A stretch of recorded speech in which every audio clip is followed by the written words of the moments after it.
Students, हम discuss कर रहे थे कार्बोहाइड्रेट्स, जिसमें मैंने आपसे डिस्कस किया था कि कार्बोहाइड्रेट्स को आप कैसे डिफाइन करते हो and what is there classification, की आप कार्बोहाइड्रेट्स को कितनी कैटेगरीज में डिवाइड करते हो। अब जो आपके सिलेबस में नेक्स्ट है that is structure of glucose and fructose, right. तो ग्लूकोज एंड फ्रक्टोज भी हमने उस दिन डिस्कस किए थे जब हमने क्लासिफिकेशन की थी कार्बोहाइड्रेट्स की, जिसमें आपको बताया गया था कि जो मोनोसेकेराइड्स होते हैं they are the simplest carbohydrates which can not be further hydrolysed into smaller molecules. और आपके ये जो ग्लूकोज और फ्रक्टोज आते हैं ये मोनोसेकेराइड्स की कैटेगरी में ही आते हैं, क्योंकि मोनोसेकेराइड्स वो कार्बोहाइड्रेट्स होते हैं which contain carbon 3 to carbon 8, right. और मोनोसेकेराइड सिंपलेस्ट कार्बोहाइड्रेट्स होते हैं, इनको आप सिर्फ दो कैटेगरीज में डिवाइड करते हो, एल्डोज एंड कीटोज। वो डिपेंड करता है कि अगर फंक्शनल ग्रुप एल्डिहाइड है तो वो एल्डोज हो गया, और अगर फंक्शनल ग्रुप कीटोनिक है तो वो कीटोज हो गया। तो ये जो ग्लूकोज और फ्रक्टोज हैं ये दोनों आपके, एक एल्डोज है, ग्लूकोज इज एल्डोज क्योंकि उसमें एल्डिहाइडिक फंक्शनल ग्रुप है, और फ्रक्टोज इज कीटोज क्योंकि उसमें कीटोनिक फंक्शनल ग्रुप है। और मॉलिक्यूलर फॉर्मूला दोनों का ही C6H12O6 है। तो जो आपके सिलेबस में स्ट्रक्चर है इनके वो हम डिस्कस करेंगे। सबसे पहले हम स्ट्रक्चर ऑफ ग्लूकोज करेंगे, राइट। तो स्टूडेंट्स, ग्लूकोज को आप डेक्सट्रोज भी बोलते हो, ठीक है। तो सबसे पहली चीज़ कि क्यों इसको डेक्सट्रोज बोला जाता है, क्योंकि आपका ये जो ग्लूकोज होता है ये आपको बताया गया था कि जितने भी आपके मोनोसेकेराइड्स होते हैं एक्सेप्ट डाईहाइड्रोक्सी एसीटोन, सिर्फ एक डाईहाइड्रोक्सी एसीटोन है, बाकी जितने भी मोनोसेकेराइड्स हैं they all are optically active, that is they rotate the path of plane polarised light either towards right और टुवर्ड्स लेफ्ट।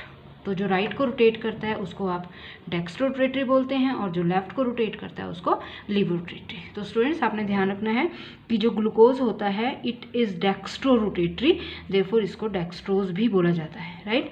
और इसमें प्लस का साइन होता है, plus means dextrorotatory, therefore it is dextrose, ठीक है। तो ये ध्यान रखना है, this D doesn't stand for dextrorotatory, ये डी डेक्स्ट्रोरोटेटरी नहीं है, दिस इज डेक्स्ट्रोरोटेटरी, ठीक है। ये जो डी है ये इसकी कन्फिग्रेशन है जो हम बाद में डिस्कस करेंगे, ये कन्फिग्रेशन ऑफ मोनोसेकेराइड्स, राइट। तो here it is dextrose, it is dextrorotatory, और वो हम किससे रिप्रेजेंट कर रहे हैं, इसके प्लस साइन से।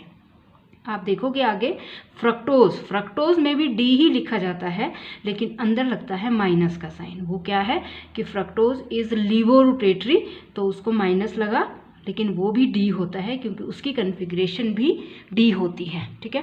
तो ये है आपका स्ट्रक्चर। तो अब हम स्ट्रक्चर देखेंगे इसका, स्टेप वाइज हम इसका स्ट्रक्चर बनाएंगे। पहले हम ओपन चेन स्ट्रक्चर बनाएंगे, फिर हम इसका रिंग स्ट्रक्चर बनाएंगे। तो जब हम ओपन चेन स्ट्रक्चर की बात करते हैं तो मॉलिक्यूलर फॉर्मूला इज C6H12O6, ठीक है। एक्सरे क्रिस्टलोग्राफी या वेरियस स्टडीज से जो इसका स्ट्रक्चर आता है वो क्या आता है, C6H12O6, 6 कार्बन 12 हाइड्रोजन और 6 ऑक्सीजन। उसके बाद ये जो ग्लूकोज होता है इसमें एल्डिहाइडिक ग्रुप प्रेजेंट होता है, और उसका पता कैसे लगता है कि वो कंफर्म कैसे होता है कि जिस तरह से एल्डिहाइड्स रिएक्शन देती हैं बिल्कुल उसी तरह से ग्लूकोज भी रिएक्शन देता है। जैसे एल्डिहाइड जो हैं वो हाइड्रोजन साइनाइड के साथ रिएक्ट करके साइनोहाइड्रिन्स बनाती हैं, हाइड्रोक्सिल अमीन के साथ रिएक्ट करके ऑक्साइम बनाती हैं। सिमिलरली जब एल्डिहाइड्स होते हैं वो फिनाइल हाइड्रेजीन के साथ रिएक्ट करके फिनाइल हाइड्रेजोन्स बनाती हैं, ठीक है। तो स्टूडेंट्स, उसी तरह से ग्लूकोज भी है, ग्लूकोज भी एल्डिहाइड्स की तरह हाइड्रोजन साइनाइड के साथ रिएक्ट करके साइनोहाइड्रिन बनाएगा, हाइड्रोक्सिल अमीन के साथ रिएक्ट करके ऑक्साइम बनाएगा, फिनाइल हाइड्रेजीन के साथ रिएक्ट करके फिनाइल हाइड्रेजोन बनाएगा, जहाँ से ये कंफर्म हो रहा है कि ग्लूकोज कंटेन एल्डिहाइडिक ग्रुप। और ये मैंने आपको रिएक्शन शो कर दी है कि अगर ग्लूकोज है ये वही है C6H12O6, बस हमने क्या है कि हमने इसको इस तरह से खोल के लिखा है और CHO ग्रुप दिखाया है एंड में। तो ये आपका ग्लूकोज हाइड्रोजन साइनाइड के साथ रिएक्ट करके साइनोहाइड्रिन बनाता है, सिंपल एडिशन है, न्यूक्लियोफिलिक एडिशन, पूरा मॉलिक्यूल इस पर ऐड कर जाएगा CHCNOH, राइट। उसके बाद ये हाइड्रोक्सिल अमीन के साथ रिएक्ट करके ऑक्साइम बनाता है, सिंपल न्यूक्लियोफिलिक एडिशन होगी, ऑक्साइम बन जाएगा, पानी का लॉस होगा वो आप समझ सकते हो, H2 यहाँ से जाएगा, O यहाँ से जाएगा, और ये पूरा मॉलिक्यूल उसमें ऐड कर जाएगा, राइट। ऑक्साइम बन गए। सिमिलरली ग्लूकोज जो है वो फिनाइल हाइड्रोजीन के साथ रिएक्ट करके हाइड्रोजोन्स बनाता है, तो this is your glucose, right, जिसको खोल के इस तरह से लिखा है फिनाइल हाइड्रेजीन और फिनाइल हाइड्रेजोन्स बनते हैं। ये सारी न्यूक्लियोफिलिक एडिशन रिएक्शंस हैं, पानी का लॉस होगा और सिंपल एडिशन हो जाएगी, ठीक है। तो ये पढ़ी हैं आपने ये रिएक्शन सारी जब आपने एल्डिहाइड्स पढ़े हैं +2 में। तो क्योंकि ग्लूकोज एल्डिहाइड्स की रिएक्शन शो करता है तो हम ये कंफर्म करते हैं कि ग्लूकोज में एल्डिहाइडिक फंक्शनल ग्रुप होता है, ठीक है। और उसके बाद एक और टेस्ट है जो ग्लूकोज के एल्डिहाइडिक ग्रुप को कंफर्म करेगा, और वो टेस्ट क्या है? आपको याद है कि एल्डिहाइड्स को जब ऑक्सीडाइज किया जाता है तो कार्बोक्सिलिक एसिड्स बनते हैं with the same number of carbon. तो आप देखोगे जब आप ग्लूकोज को ऑक्सीडाइज करते हो विद ब्रोमीन वाटर तो ग्लूकोज में भी जो एसिड बनता है उसमें सेम नंबर ऑफ कार्बन का एसिड बनता है। यहाँ से ये कंफर्म हो रहा है अगेन कि ग्लूकोज में एल्डिहाइडिक ग्रुप प्रेजेंट होता है because glucose on oxidation with bromine water forms gluconic acid with the same number of carbon. 6 carbon इसमें है, इसमें भी बने 6 कार्बन। तो यहाँ से आपको क्या क्लियर हो गया कि ग्लूकोज का मॉलिक्यूलर फॉर्मूला इज C6H12O6 और ग्लूकोज में एल्डिहाइडिक ग्रुप प्रेजेंट होता है, ठीक है। वो रिएक्शन दिखा दिया आपने और ये रिएक्शन दिखा दी इसकी ऑक्सीडेशन जो ये बता रही है कि ग्लूकोज में एल्डिहाइडिक ग्रुप प्रेजेंट होता है। नेक्स्ट है जो हम स्ट्रक्चर के लिए एविडेंस लेंगे, वो एविडेंस क्या लेंगे हम कि there is presence of 5 hydroxyl groups. Glucose में हाइड्रोक्सिल ग्रुप प्रेजेंट होते हैं। इसका मतलब ये वो रिएक्शंस देता है जो हाइड्रोक्सिल ग्रुप्स देते हैं जैसे अल्कोहल्स, राइट। और इसमें 5 हाइड्रोक्सिल ग्रुप प्रेजेंट होते हैं। वो कहाँ से कंफर्म होता है कि ग्लूकोज जो है, अब ये भी ग्लूकोज ही है, इसको मैंने खोल के लिखा है इस तरह से एल्डिहाइडिक ग्रुप एंड कार्बन पे देके, और ये 4 1 और ये 1, राइट। अब ये है वही C6H12O6। जब इसको 5 मॉलिक्यूल्स ऑफ एसिटिक एनहाइड्राइड के साथ रिएक्ट करते हैं तो you will see there is formation of penta acetate. इस पे भी एसिटिक एनहाइड्राइड ऐड करेगा और इस पे भी, तो there is formation of penta acetate जो क्या कंफर्म कर रहा है कि there is presence of 5 hydroxyl group. या इसको आप इस तरह से भी दिखा सकते थे, this is again glucose C6H12O6, right. 5 acetic anhydride के साथ रिएक्ट करके क्या बनाता है? पेंटा एसीटेट, जो सिर्फ ये बता रही हैं कि ग्लूकोज में 5 हाइड्रोक्सिल ग्रुप प्रेजेंट होते हैं। स्टूडेंट्स ये भी याद रखना है आपने कि जो हाइड्रोक्सिल ग्रुप 5 प्रेजेंट हैं वो हर डिफरेंट कार्बन एटम्स में प्रेजेंट हैं, एक ही कार्बन पे नहीं है, वो डिफरेंट कार्बन्स पे हैं, क्योंकि 6 कार्बन है तो डिफरेंट कार्बन्स पे हैं। उसका क्या रीज़न है कि अगर वो एक ही कार्बन पे होती तो पानी का लॉस एकदम से होना था, लेकिन यहाँ पानी का लॉस रेडली नहीं होता है। तो आप क्या बोल रहे हो कि as glucose does not lose water readily so each hydroxyl group must be attached to different carbon atoms, right? तो आपने देख लिया, हमने ग्लूकोज में एल्डिहाइडिक ग्रुप कंफर्म कर लिया, हमने ग्लूकोज में हाइड्रोक्सिल ग्रुप कंफर्म कर लिया, और कितने हाइड्रोक्सिल ग्रुप कंफर्म कर लिए? 5, क्योंकि ग्लूकोज का जब एसिटिक एनहाइड्राइड के साथ रिएक्ट किया तो पेंटा एसीटेट बन जाता है, राइट। और ये जो हाइड्रोक्सिल ग्रुप हैं ये भी डिफरेंट कार्बन्स पे हैं, ठीक है, क्योंकि अगर ये एक ही कार्बन पे होते सारे तो आपका पानी का लॉस रेडली होना था, लेकिन पानी का लॉस रेडली नहीं होता है ग्लूकोज से, स्टेप वाइज होता है। इसका मतलब जो हाइड्रोक्सिल ग्रुप हैं वो डिफरेंट कार्बन को अटैच्ड है, ठीक है। ये हो गया आपका कि हाइड्रोक्सिल ग्रुप 5 है। उसके बाद नेक्स्ट आ गया आप कि ठीक है 5 हाइड्रोक्सिल ग्रुप प्रेजेंट हैं, लेकिन उन हाइड्रोक्सिल ग्रुप की नेचर क्या है? नेचर मीन्स कि वो hydroxyl group primary hydroxyl group हैं कि वो सेकेंडरी है कि टर्चरी है, ये भी मेन पॉइंट है, क्योंकि आपको पता है अल्कोहल्स प्राइमरी सेकेंडरी टर्चरी 3 तरह के होते हैं। अब ये जो हाइड्रोक्सिल ग्रुप है ये प्राइमरी है कि सेकेंडरी है कि टर्चरी है, ठीक है। तो उसके लिए हम नेचर ऑफ हाइड्रोक्सिल ग्रुप का कंसेप्ट करेंगे, और हम क्या बोलते हैं कि जब ग्लूकोज को आपने ब्रोमीन वाटर के साथ ऑक्सीडाइज किया तो आपके पास बना एक ऐसा carboxylic acid with the same number of carbon जिसको आपने बोला था gluconic acid, that was gluconic acid, ठीक है। सिमिलरली जब ग्लूकोज को ऑक्सीडाइज किया जाता है with nitric acid which is a very strong oxidising agent, तो आपके पास बनता है ग्लूकारिक एसिड। अब ये जो ग्लूकारिक एसिड होता है ये होता है die carboxylic acid, that means इसमें 2 COH ग्रुप होते हैं, ठीक है। तो मैं क्या बोल रही हूँ आपको कि जब ग्लूकोज को ऑक्सीडाइज किया जाता है विद नाइट्रिक एसिड तो बनता है glucaric acid, number of carbon glucaric में भी 6 ही रहते हैं with the same number of carbon as in glucose. बस फर्क क्या है कि ग्लूकारिक में अब आपके पास 2 कार्बोक्सिलिक ग्रुप आ जाते हैं। ठीक है, तो एक कार्बोक्सिलिक ग्रुप तो कंफर्म है कि कहाँ से बना, because of the presence of aldehyde group, और एल्डिहाइड ग्रुप की जब ऑक्सीडेशन हुई तो क्या बना, एक COOH ग्रुप।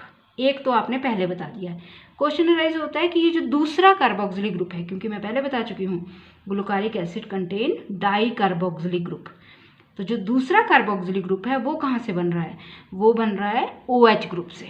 अगर आपको याद है जब आप अल्कोहल की ऑक्सीडेशन करते हो तो अल्कोहल की ऑक्सीडेशन, प्राइमरी अल्कोहल की जब हम ऑक्सीडेशन करते हैं तो एल्डिहाइड्स बनते हैं with the same number of carbon, और फर्दर जब उसको ऑक्सीडाइज किया जाता है तो एसिड्स बनते हैं with the same number of carbon. तो अगेन स्टूडेंट्स, एक कार्बोक्सिलिक ग्रुप आपने पहले बता दिया क्योंकि फ्री एल्डिहाइड ग्रुप प्रेजेंट होता है इसमें, तो एक बन गया आपका कार्बोक्सिलिक ग्रुप। जो दूसरा कार्बोक्सिलिक ग्रुप बन रहा है that is because of the presence of primary hydroxyl group. ठीक है, तो ध्यान रखना है जो हाइड्रोक्सिल ग्रुप प्रेजेंट है इसमें, वो कौन सा हाइड्रोक्सिल ग्रुप प्रेजेंट है, प्राइमरी, क्योंकि प्राइमरी था तभी उससे बने acids with the same number of carbon. अगर सेकेंडरी अल्कोहलिक ग्रुप होता तो आपका जो एसिड बनना था वो लेस नंबर ऑफ कार्बन का बनना था, क्योंकि सेकेंडरी से पहले कीटोन बनने थे। ठीक है, और कीटोन से फिर जो एसिड बनता है वो लेस नंबर ऑफ कार्बन का बनता है। तो अगेन दोबारा से देखो आप, oxidation of glucose with nitric acid gives glucaric acid which is a di carboxylic acid with the same number of carbon as in glucose. Aldehyde group present in glucose accounts for the formation of one carboxylic group. Another carboxylic group have been formed by oxidation of alcoholic group which is primary. ठीक है, मतलब ये जो 5 hydroxyl group आपने पहले बताया इसमें कि इसमें 5 हाइड्रोक्सिल ग्रुप प्रेजेंट होते हैं, लेकिन उसमें से जो एक हाइड्रोक्सिल ग्रुप है वो कौन सा है, प्राइमरी अल्कोहलिक ग्रुप। ठीक है, क्योंकि एक ही एसिड बन रहा है उस OH से, दूसरा तो CHO ग्रुप से बन रहा है। ठीक है, तो इसका मतलब एक ही प्राइमरी OH ग्रुप है आपके पास, और जो बाकी के 4 हैं वो डिफरेंट है। ठीक है, तो टोटल 5 हाइड्रोक्सिल ग्रुप हैं जिसमें से एक प्राइमरी अल्कोहलिक ग्रुप है और बाकी के डिफरेंट अल्कोहलिक ग्रुप हैं। तो ये प्राइमरी अल्कोहलिक ग्रुप है, इससे भी बना एसिडिक ग्रुप, और ये आपका एल्डिहाइड था वो तो आप पहले बता चुके हो, इससे भी बना कार्बोक्सिलिक ग्रुप। तो बोलने का मतलब है कि जब आप ग्लूकोज को ऑक्सीडाइज करते हो विद नाइट्रिक एसिड तो ये जो ग्लूकारिक एसिड बनता है, ग्लूकारिक एसिड, ये डाई कार्बोक्सिलिक एसिड है जिसमें 2 कार्बोक्सिलिक ग्रुप हैं। एक कार्बोक्सिलिक ग्रुप बन गया CHO की ऑक्सीडेशन से जो हम पहले कर चुके हैं, और ये जो दूसरा कार्बोक्सिलिक ग्रुप है ये बन रहा है इस प्राइमरी अल्कोहलिक ग्रुप की ऑक्सीडेशन से। तो स्टूडेंट्स ध्यान रखना है आपने, इसमें सिर्फ ये वाला जो ग्रुप है तभी इसको अलग रखा गया है, it is primary alcoholic group. ये वाला आपका प्राइमरी है, बाकी आपके सेकेंडरी हैं। ठीक है, तो सिर्फ एक प्राइमरी अल्कोहलिक ग्रुप है तो एक ही एसिडिक ग्रुप बन रहा है, right, with the same number of carbon. Right, तो ये आपका हो गया ग्लूकोज का स्ट्रक्चर, जिसमें आपने देख लिया कि ग्लूकोज का मॉलिक्यूलर फॉर्मूला इज C6H12O6। इसमें एक एल्डिहाइड ग्रुप प्रेजेंट होता है, 5 हाइड्रोक्सिल ग्रुप प्रेजेंट होते हैं, और 5 हाइड्रोक्सिल ग्रुप में से एक हाइड्रोक्सिल ग्रुप जो है वो है प्राइमरी हाइड्रोक्सिल ग्रुप। राइट, अब नेक्स्ट हम आएंगे इसके प्रेजेंस ऑफ, दोबारा से हम इसको कंफर्म करेंगे एक रिएक्शन से।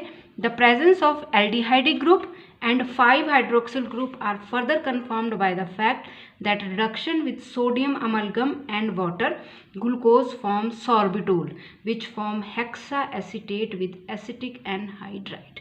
तो इसका मतलब बोलने का है कि एल्डिहाइड ग्रुप भी एल्डिहाइड्स की रिडक्शन से क्या बनते हैं, अल्कोहल्स। ठीक है, ध्यान रखना है, oxidation of primary alcohol gives aldehydes and reduction of aldehydes give primary alcohols. ठीक है, तो हमने क्या किया कि एल्डिहाइड ग्रुप प्रेजेंट है, साथ में 5 हाइड्रोक्सिल ग्रुप प्रेजेंट है, तो हमने उनको रिड्यूस कर दिया, तो ये रिड्यूस हो गया और ये भी रिड्यूस हो गया, आपका क्या बन गया, सॉर्बिटोल। एल्डिहाइड्स की रिडक्शन से क्या बन गया, अल्कोहलिक ग्रुप। तो ये 5 की जगह कितने हो गए, अब 6। ठीक है स्टूडेंट्स, तो ये आपके सामने है 5 और एक CHO ग्रुप। एल्डिहाइड्स की रिडक्शन से क्या बने, प्राइमरी अल्कोहल। ठीक है, तो ये प्राइमरी अल्कोहल ये आपका फिर रिड्यूस हो गया, ये बन गए 6 प्राइमरी OH ग्रुप। राइट, और उसके बाद जब आप आपको पता ही है, जब एसिटिक एनहाइड्राइड के साथ अब आप रिएक्ट करोगे तो क्या बनेंगे आपके पास, हेक्सा एसीटेट। ठीक है, तो ध्यान रखना है, जब आपने सिर्फ OH ग्रुप की बात की थी तो 5 OH ग्रुप थे तो आपने पेंटा एसीटेट बनाया।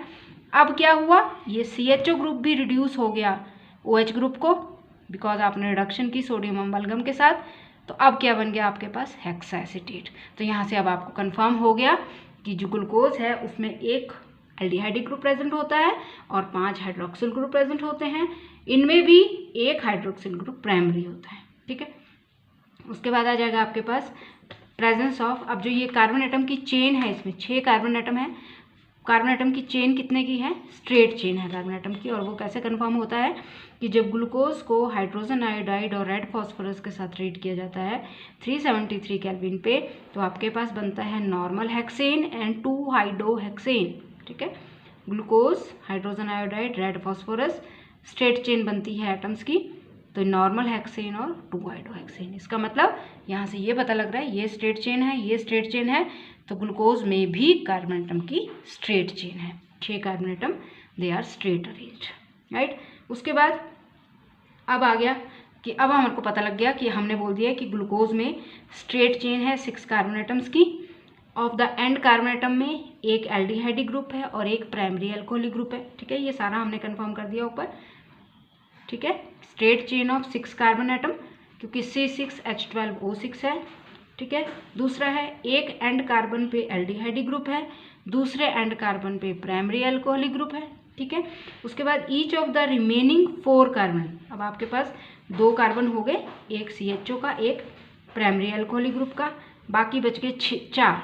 ये जो 4 रिमेनिंग कार्बन एटम है ये क्या करेंगे, हाइड्रोजन एंड OH ग्रुप। ठीक है, हर एक कार्बन पे एक H, एक OH, और तभी बनेंगे कितने, टोटल 12 हाइड्रोजन एटम्स। ठीक है, प्रेजेंस ऑफ 5 हाइड्रोक्सिल ग्रुप या 12 हाइड्रोजन एटम, तो कार्बन 6, हाइड्रोजन 12 और ऑक्सीजन भी 6। ठीक है, C6H12O6। तो स्टूडेंट्स ये बना इसका ओपन चेन स्ट्रक्चर, जिसमें आपने सिंपली दिखाया कि ग्लूकोज में 6 कार्बन स्ट्रेट चेन अरेंज है, एक एंड कार्बन पे एल्डिहाइडिक ग्रुप है, दूसरे एंड कार्बन पे प्राइमरी हाइड्रोक्सिल ग्रुप है, बाकी जो 4 कार्बन बचे उनमें सब पे एक HOH, HOH, HOH, और पूरा फॉर्मूला क्या बना, C6H12O6। ठीक है स्टूडेंट्स, तो ये हो गया आपका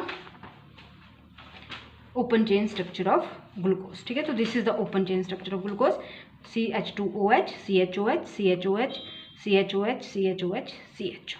राइट, उसके बाद नेक्स्ट आ गया अब आपके, इस स्ट्रक्चर को हम कंफर्म करेंगे। ठीक है, अब हमने इस स्ट्रक्चर को कंफर्म करना है। The structure is confirmed by oxidative cleavage of glucose by periodic acid. Students ध्यान रखना है, कई बार क्वेश्चन पूछा जा सकता है, बट इज पर आयोडिक एसिड। पर iodic acid is nothing but it is HiO4। ठीक है, HiO4 को बोलते हैं पर आयोडिक एसिड, कॉमन नेम इसका मैलापरेट रिएजेंट है। ठीक है, तो आप देखोगे कि जो ग्लूकोज है वो 5 मोल्स ऑफ पर आयोडिक एसिड को कंज्यूम करता है और फिर बनाता है 1 मोल फॉर्मेल्डिहाइड का और 5 मोल फॉर्मिक एसिड के। तो देखो रिएक्शन, आप ग्लूकोज 5 मोल पर आयोडिक एसिड के कंज्यूम करता है, 1 मोल फॉर्मेल्डिहाइड का बनाता है और 5 मोल्स बनाता है फॉर्मिक एसिड के। तो टोटल कितने हो गए, C6H12O6, और साथ में बन जाता है HiO3। तो ये है आपका ग्लूकोज का structure, CHOH। Right, this is the structure of glucose, जिसमें आपने सिंपली ये दिखाया ओपन चेन स्ट्रक्चर, एक पे CHO ग्रुप, दूसरे पे प्राइमरी अल्कोहलिक ग्रुप और बाकी 4 HOH, HOH, HOH। ठीक है, पहले आपने पहला मॉलिक्यूल लिया पर आयोडिक एसिड का, तो आप देखोगे ये बॉन्ड टूटेगा। ठीक है, क्योंकि ऑक्सीडाइजिंग एजेंट है, एल्डिहाइड्स के ऑक्सीडेशन से क्या बनते हैं, एसिड्स, तो ये बॉन्ड टूट जाएगा with the same number of carbon. तो CHO से क्या बन गया, फॉर्मिक एसिड, ये बॉन्ड टूट गया। और ये क्या है, अल्कोहलिक ग्रुप, इसकी ऑक्सीडेशन से क्या बनेंगे, एल्डिहाइड्स, वो पहले पता है आपको, एल्डिहाइड की ऑक्सीडेशन से एसिड और अल्कोहल की ऑक्सीडेशन से एल्डिहाइड्स, क्योंकि ये। ठीक है, तो ये बन गया आपके एल्डिहाइड। उसके बाद दूसरा मॉलिक्यूल आया HiO4 का, वो फर्दर इस बॉन्ड को तोड़ेगा, इससे फिर HCOOH बन जाएगा एसिड, और इससे क्या बन जाएगा, एल्डिहाइड। फर्दर आया, ये बॉन्ड टूटा, ये बन गया फॉर्मिक एसिड, ये बन गया एल्डिहाइड। ठीक है, प्राइमरी अल्कोहल की ऑक्सीडेशन से एल्डिहाइड। फिर HiO4 का चौथा मॉलिक्यूल आया, फिर ये वाला बॉन्ड टूट रहा है, ठीक है, स्टेप वाइज टूट रहे हैं बॉन्ड। CHO से फिर बन गया HCOOH फॉर्मिक एसिड, और CHOH का फिर से क्या बन गया CHO। फिर आपका पांचवा मॉलिक्यूल आया HiO4 का, CHO से फिर बन गया HCOOH फॉर्मिक एसिड, और इससे क्या बन गया फॉर्मेल्डिहाइड, ठीक है। तो आप खुद देख सकते हो 5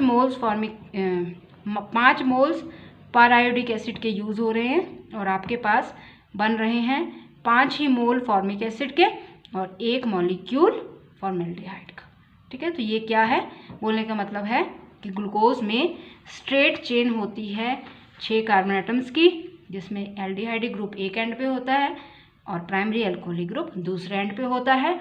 बाकी जो 4 कार्बन है उनमें सब में HOH होता है। तो वो कंफर्म किया आपने इस तरह से कि जब आपने स्टेप वाइज इसको ऑक्सीडेशन की तो आप खुद देख लो, आपके पास 5 मॉलिक्यूल्स बन रहे हैं, 1 2 3 4 5, ठीक है, 1 2 3 4 5 मॉलिक्यूल्स फॉर्मिक एसिड के और 1 मॉलिक्यूल फॉर्मेल्डिहाइड का, ठीक है, ये हो गया। उसके बाद अब आपने देखना है, थोड़ी सी कन्फिग्रेशन का याद रखना है।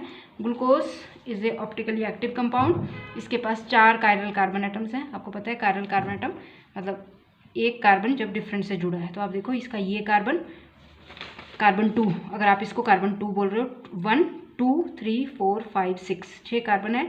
इसमें कार्बन 2 से लेके कार्बन 4 तक जो हैं आपके, ये कायरल कार्बन है, ठीक है, ये कायरल कार्बन है। तो इसका मतलब नंबर ऑफ स्टीरियोआइसोमर्स का फॉर्मूला होता है 2⁻n, where n is number of chiral carbon. क्योंकि 4 कायरल कार्बन है तो किसने स्टीरियोआइसोमर्स बनेंगे 16, और वो कितने पेयर्स में बनेंगे, ऑब्वियसली 8 पेयर्स में, एक डेक्स्ट्रो एक लिपो, इस तरह से, ठीक है। ये बन गया आपके पास। अब ये है उन 16 स्टीरियोआइसोमर्स में ग्लूकोज एक है प्लस ग्लूकोज, जिसको आप बोल रहे हो डेक्स्ट्रोट्रिटरी, ठीक है। तो ये आप ग्लूकोज को इस तरह से भी लिख सकते हो ओपन चेन स्ट्रक्चर, या इस तरह से भी लिख सकते हो, वो आप पर डिपेंड करता है, जैसे भी आपने लिखना है। आप कार्बन को भी दिखा सकते हो या आप इस तरह से दिखा सकते हो, विच इज़ जो हम बाद में डिस्कस करते हैं कन्फिग्रेशन में कि कैसे आपका ये आएगा। ये ग्लूकोज हो गया, ठीक है, विच इज़ डेक्स्ट्रोट्रिटरी। अब इसमें ध्यान रखना है कि ये जो डी है, मैं पहले भी बता चुकी हूँ, ये जो डी है दैट इज़ कन्फिग्रेशन, ठीक है, और ये कन्फिग्रेशन है विद रिस्पेक्ट टू ग्लिसरॉल्डिहाइड, ठीक है। ग्लिसरॉल्डिहाइड में अगर OH ग्रुप राइट साइड पे हो तो उसको डी कन्फिग्रेशन बोला जाता है, अगर लेफ्ट साइड में हो तो उसको L कन्फिग्रेशन बोला जाता है। तो क्योंकि सेकंड लास्ट कार्बन में देखा जाता है, सेकंड लास्ट कार्बन में अगर OH ग्रुप राइट साइड को है तो कन्फिग्रेशन डी बनती है, अगर OH ग्रुप लेफ्ट साइड को है तो कन्फिग्रेशन L, कैपिटल L, ठीक है। तो आप देख लो ग्लूकोज के सेकंड लास्ट कार्बन में OH ग्रुप राइट साइड को आ रहा है, तो इसको कैसी कन्फिग्रेशन बोला है D, ठीक है। Plus is it is dextrorotatory, that means it rotates the path of plane polarised light towards right. तो जो 16 स्टीरियोआइसोमर्स बनते हैं उन्हीं में एक है ग्लूकोज, जिसको आपने बोला प्लस ग्लूकोज, राइट। अब स्टूडेंट्स आपने ये देख लेना है कि जिस तरह से आपने ग्लूकोज का स्ट्रक्चर किया स्टेप वाइज और फाइनली आप इस चीज़ पे आए, उसी तरह से आपने फ्रक्टोज का भी करना है, बिल्कुल सेम इसी तरह से। स्टूडेंट्स आपने ध्यान रखना है, ये आपने खुद करना है फ्रक्टोज का। तो देख लेना है फ्रक्टोज को भी डी कन्फिग्रेशन ही देते हैं, क्योंकि आप देखोगे कि फ्रक्टोज के स्ट्रक्चर में भी जो सेकंड लास्ट कार्बन है उसमें OH ग्रुप राइट साइड को ही आएगा, इसलिए उसको भी डी लिखना है। माइनस इसलिए लिखा गया है क्योंकि फ्रक्टोज लीवो रोटेटरी होता है, रोटेट करता है प्लेन पोलराइज्ड लाइट को टुवर्ड्स लेफ्ट, ठीक है। तो स्टूडेंट्स आपने खुद करना है, जिस तरह से ग्लूकोज का स्ट्रक्चर कराया है बिल्कुल उसी पैटर्न पे आपने फ्रक्टोज का स्ट्रक्चर भी करना है, सेम ओपन चेन स्ट्रक्चर। आपने अपनी सारी असाइनमेंट्स टाइम पे कंप्लीट करके रखनी है, क्योंकि मैं किसी भी स्टूडेंट को बोल सकती हूँ किसी भी टाइम पे सबमिट करने को असाइनमेंट्स, ठीक है। तो थैंक यू।